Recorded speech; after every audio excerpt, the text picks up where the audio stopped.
কুষ্টিয়ায় বিজিবির মাদকদ্রব্য ও চোরাচালান বিরোধী অভিযান চালিয়ে প্রায় 2,61,00,000 টাকা মূল্যের মাদকদ্রব্য ও চোরাচালান মামলার জব্দ করেছে কুষ্টিয়া 47 বিজিবি।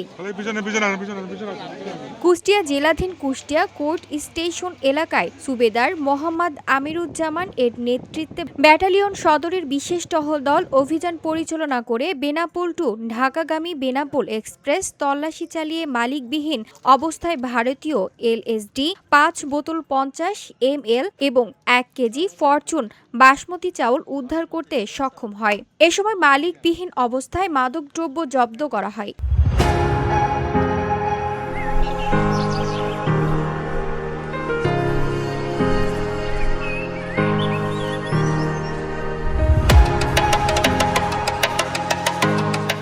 বিষয়টি নিশ্চিত করেছেন 47 বিজিবির অধিনায়ক Rasel Kamal Roni. VOD Bangla news desk.